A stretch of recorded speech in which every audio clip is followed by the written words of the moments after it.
Well, good morning and welcome to the 11:11 gathering. This is Frank in Williamsburg. So it's springtime in Williamsburg. Not sure what it's like where you are, but we have buds on the trees and the birds are singing, and I'm just hoping that we don't then get some extra cold weather, which is never very friendly to the buds on the trees. So I will have to pray for their protection because last year, I think it was last year, a similar thing happened, and particularly Yanni, my wife, she loves her hydrangeas, and all the little buds came, and then the ugly cold weather came and killed them. So this time we've got to find a way of protecting them, because I suspect from some of the things that I've heard that there's some cold stuff that's on its way over here to the East Coast, which is not always a fun thing when the previous weather has tricked the little plants into believing that it's later than it was. All right, so we're carrying on in our journey through Faith Without Religion. We've arrived at entry number 6, and this is called Swimming Against the Tide. Are you going with the flow? Ask God. Examine your life very carefully and look for any areas of friction. These are activities or ideals that you maintain that appear to be completely opposite to the positions or actions taken by almost everyone else. It is this friction that shapes you and polishes you into one of my prized possessions. It illuminates you with a glow that is distinct and different to most others. It is brightness, a shimmering sheen that will stimulate curiosity into the hearts of many that do not possess it. On the other hand, if you are simply following the pack, moving in the same direction as everyone else, there will be no friction, says God. Therefore, there will be no shaping and polishing. Everything about you will blend in, and there will be no distinction, no separateness or differences through which you can be used as a light or a beacon to others. You will be in the world and of the world, and will ultimately see the spirit of Esau manifest in your life. He that refuses to be shaped and directed by my word will ultimately relinquish his birthright, his inheritance in the kingdom to come, for the equivalent of a bowl of food.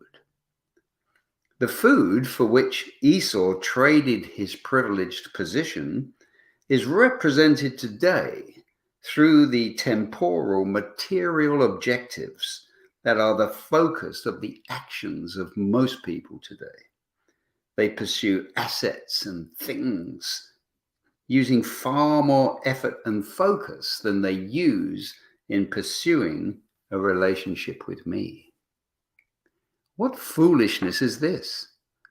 There is a nation of Esau's springing up around you. They will indeed perish through lack of knowledge, because my word is true and infallible. Do not confuse friction with stress, says God. Stress is meant for destruction. It breaks down the physical body and is an instrument of the enemy.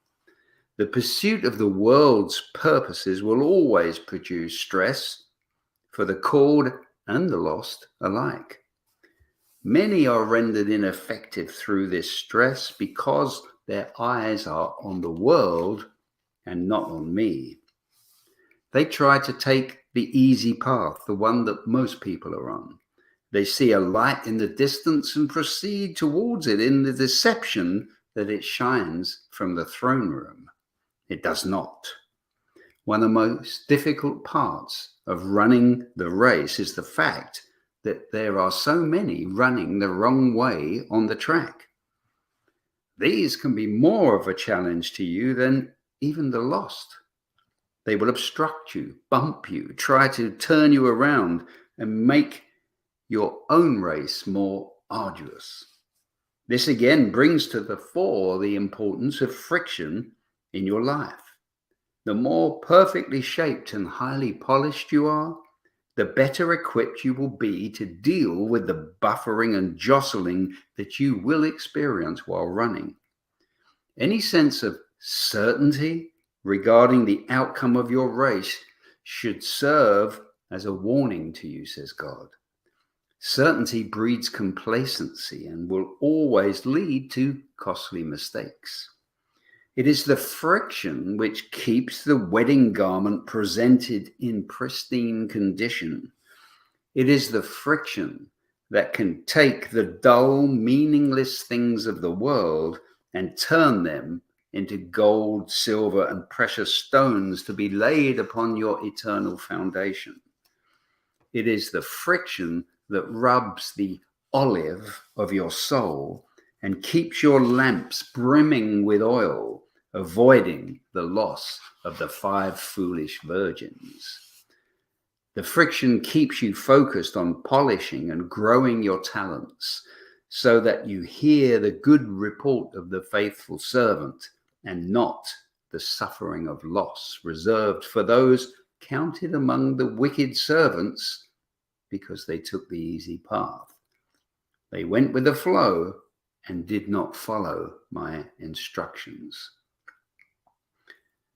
So there's some scripture for you to follow up with on those. 1 Corinthians chapter 3, verse 12, and chapter 9, verses 24 to 27. Definitely read those today. Well, there's a lot in there again. So again, if you don't have a copy of Faith Without Religion, I encourage you to get one. You can get the digital one. I think it might even be free, but it's next to nothing on Amazon, or you can get the physical one, but it's just so that you can follow through, scribble down anything that the Lord is encouraging you about through this, and also to go then directly to the Word for validation of everything and how it impacts your life. Great. Well, we'll see you back here again tomorrow at 11:11. Bye for now. Have a blessed day.